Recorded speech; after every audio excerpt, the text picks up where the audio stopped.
Hey everyone, this is Shawn Sandridge and I am here for a review for Married to Medicine. It is season 4, episode 14, Breast Friends. So this is the season finale, and so I just want to say right off the back, thank you so much for clicking onto this video.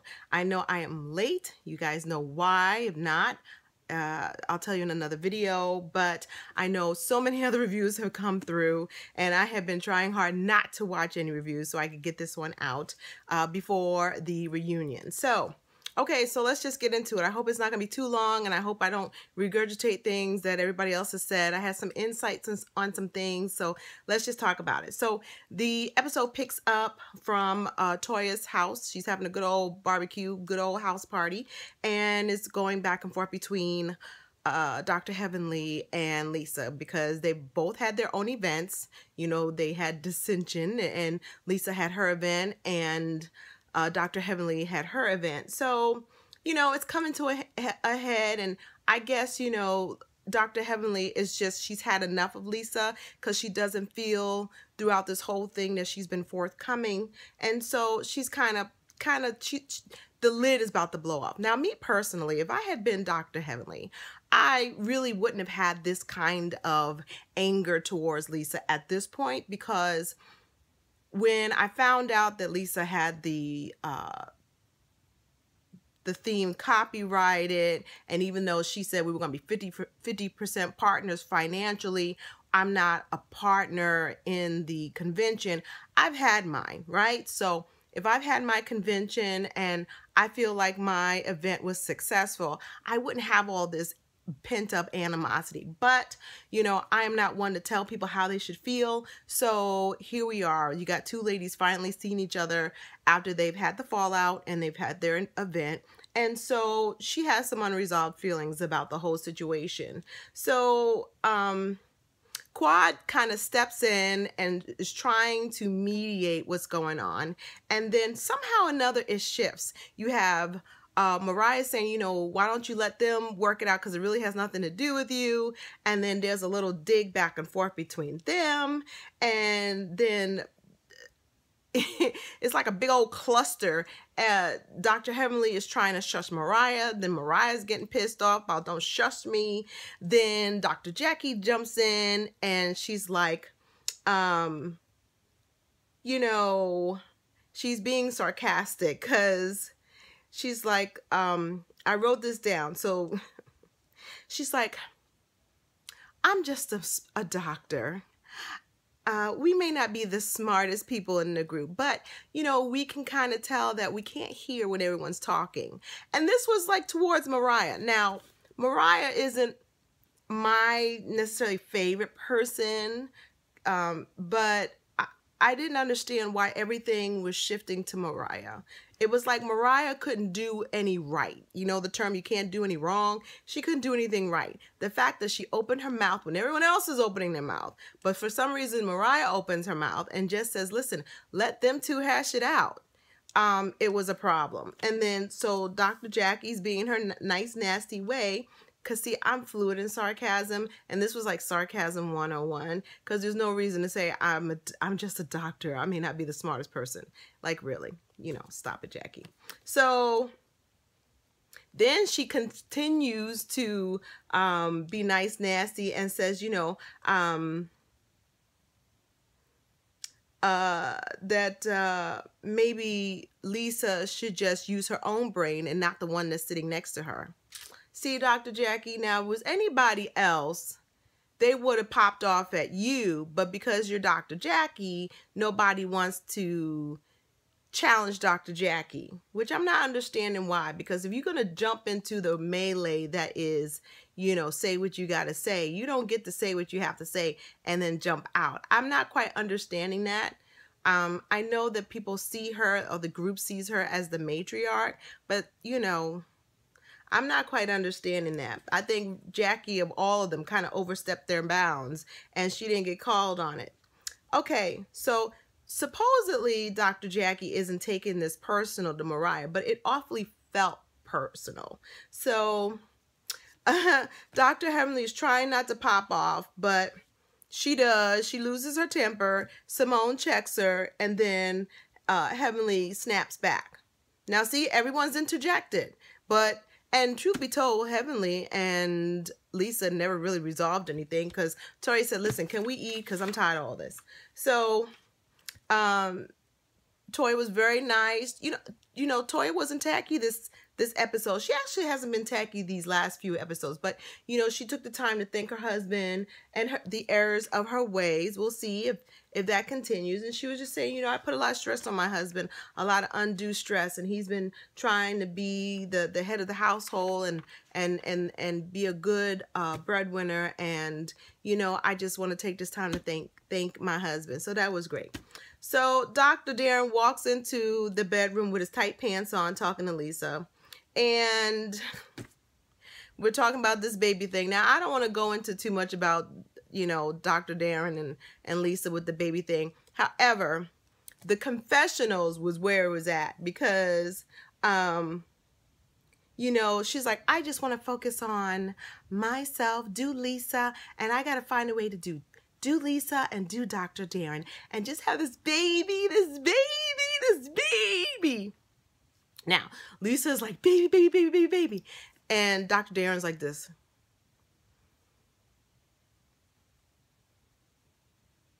That was Dr. Darren's face. And between that and oh, yay, baby, between that look and if I hear another baby, I'm just going to take a scalpel and just cut my own eyeballs out. I mean, that's the look he was giving me in the confessions. Anyway, so what I want Andy to say, so Lisa, now that you've watched the episode and you've seen how you are excited about the baby and Dr. Darren is, say, ambivalent, do you still want to proceed with having a baby?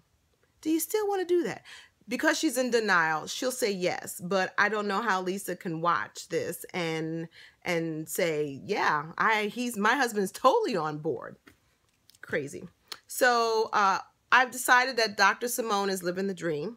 When I grow up and get to a good money amount, I want to have a north house and a south house too. That's what I want to do.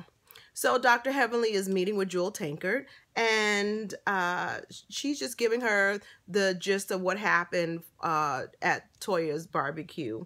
And, Jewel's talking about sisterhood and all that stuff, and, about having friends. And, you can take it one of two ways. You can take it as, this is a learning experience. Maybe you can't always do business with friends, which is true. So doing business with friends and family, it can really make you want to choke somebody. You can decide that you rather just chuck up what happened, have this as a learning experience, and decide, what, I'm going to, I value my friendship more than any kind of business relationship that we could possibly have. You can make that decision, but Dr. Heavenly is very ambivalent about what she should do regarding her and Lisa. So Quad is there with Baby Mason, and Baby Mason is looking very dapper with his little suspenders and his super duper baby afro, and they're having a good old time. Monica comes into the room. Now, I will say this scene right here felt very much reality, like not reality TV, like real life reality. So evidently, while Quad and Dr. G were in Hawaii, Monica, who's the girlfriend, and Quentin, who is Quad's brother, had a major fight, and Quentin just left. He left and went back home.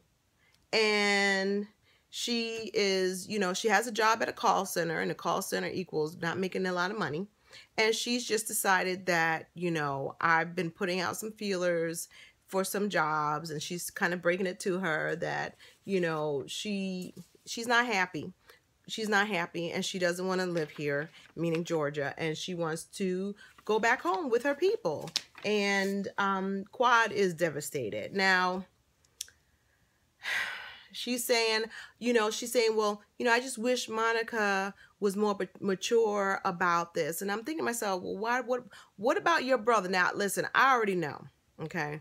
She's not going to say anything about her brother, although she should have said something, but she's not going to say anything about her brother. She's not going to disparage her brother. She's just said, Monica should be more mature. And I'm thinking to myself, well, how mature should she be? Let's see. She and the baby's father had a fight. And instead of doing the mature thing about sitting down and talking about it, the baby's father left the baby mama in her sister's house, in his sister's house with, I'm going to just assume that Quad and Monica really just met each other. Like maybe they didn't have a long-standing relationship, and Dr. G. Like these are practically strangers. And the only family is her baby's father's family, which isn't her family. Other than Georgia, she don't know anyone. There's no one in family, no other support system. And let's just go with my loyalty is going to ultimately lie with my brother. So she feels isolated. And I think we all kind of got that anyway, that she felt out of sorts. You living in someone else's house, you're having to be under someone's roof. You don't have the money or the means really to go out on your own. And there's someone here with your baby. So she was devastated, and she says, I really wish you wouldn't go. I want to help support you, which I find, I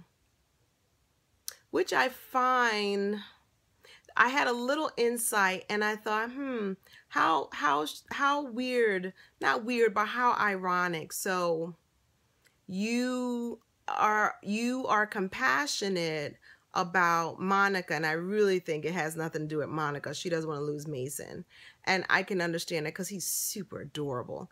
But you are in a position to Monica that Mariah was in a position to you, and I'm not quite understanding, seeing that situation, why you could not have a meeting of the minds maybe, or maybe having some kind of understanding where Mariah was, because evidently Mariah took you in when you were down and out and you needed support.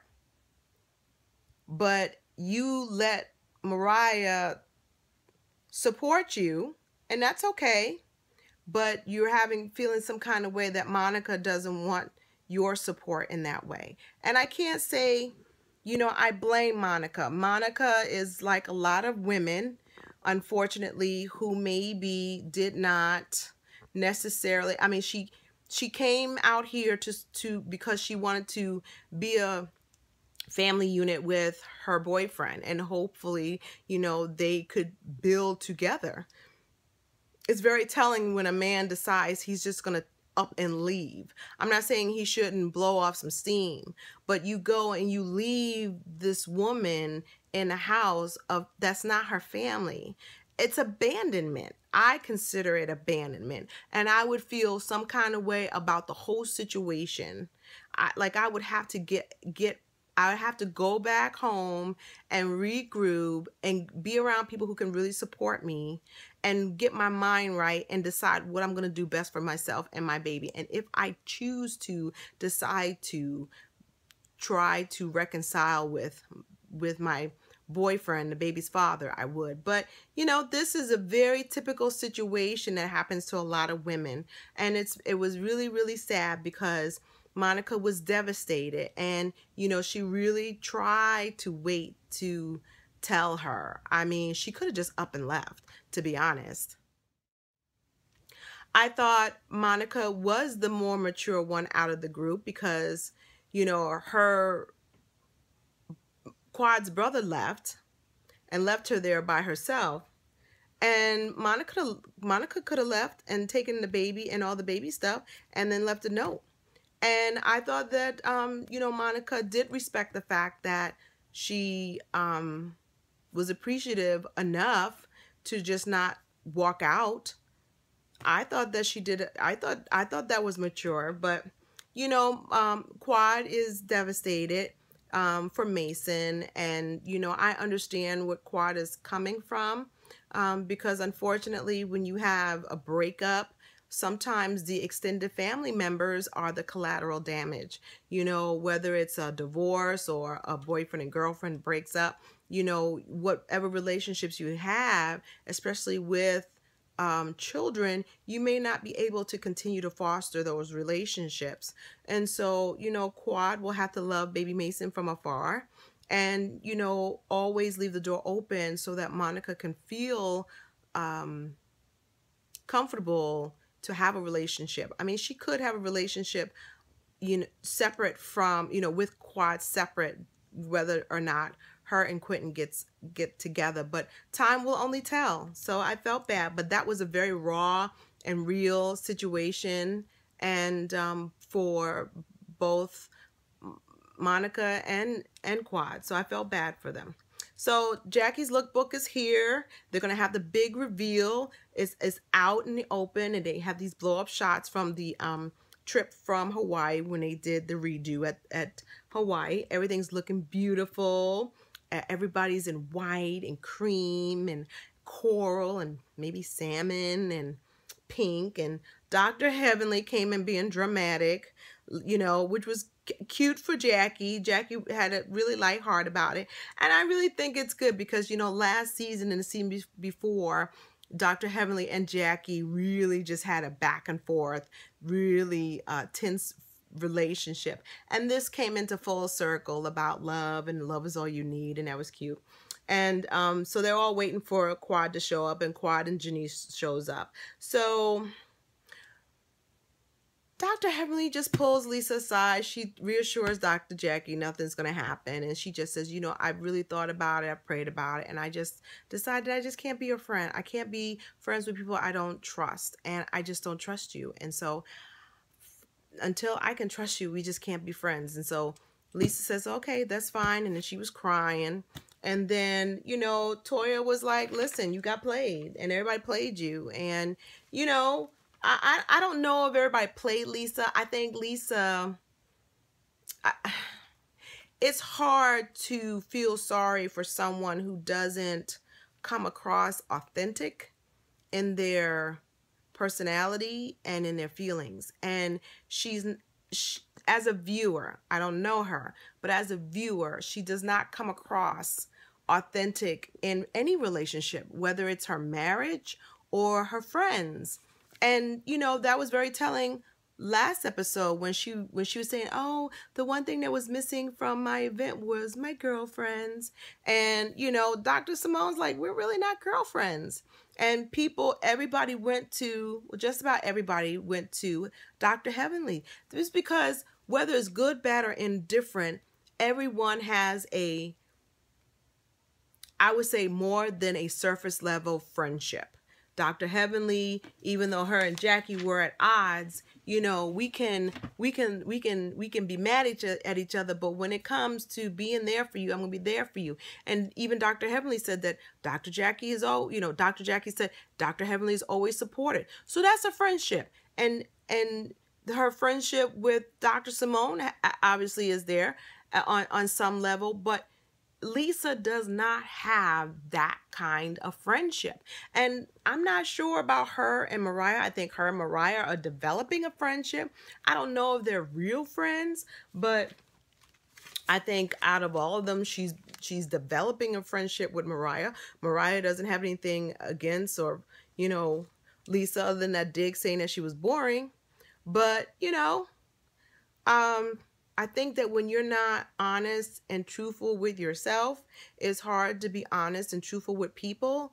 And most people, unless you want to surface, I have surface level friendships with people, acquaintances, you know, when we get together and we can have a good time. I wouldn't go down and deep with them, but you have to understand who's in front of you. So I don't know. Lisa was crying about a loss that, in my opinion, really was never there. There was never a friendship there to be lost. Now, Dr. Heavenly thought that they had a friendship, but when you feel like you've been betrayed, and even though it's business, you can't even honor me as I'm supposed to be your friend. You're supposed to be honest with me. If there was a trademark Just say it. I mean, say, listen, girl, listen, this is my event.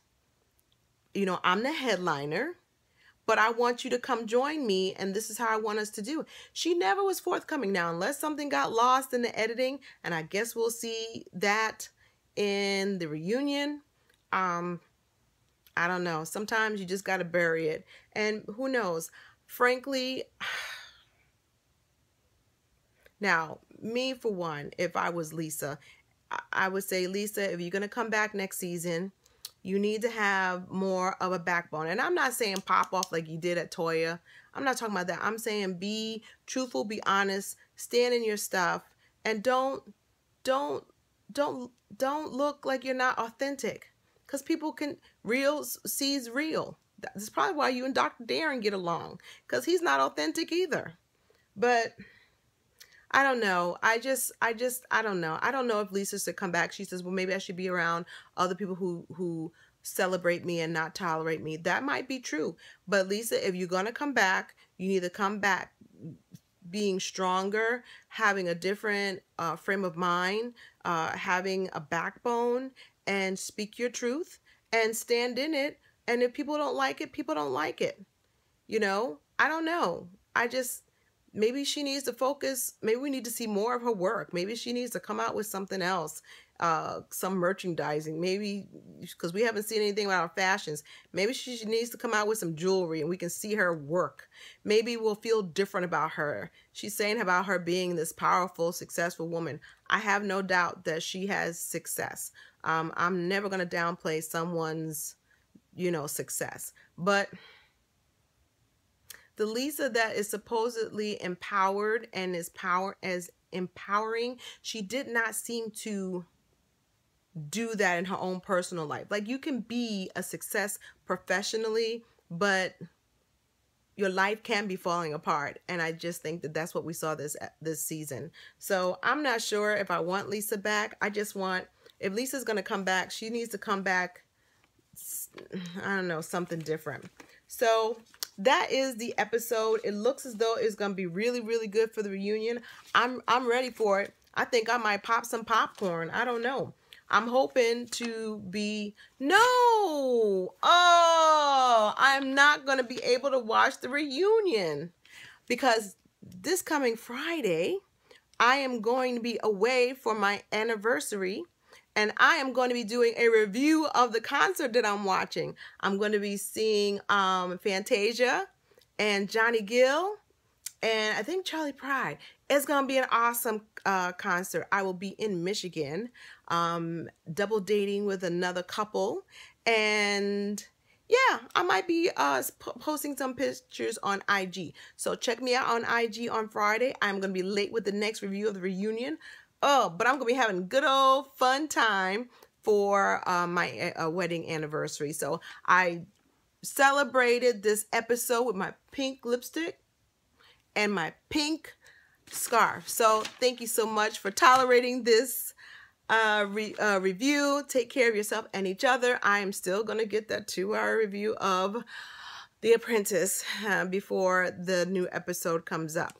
And yeah, waiting for Real Housewives of Atlanta.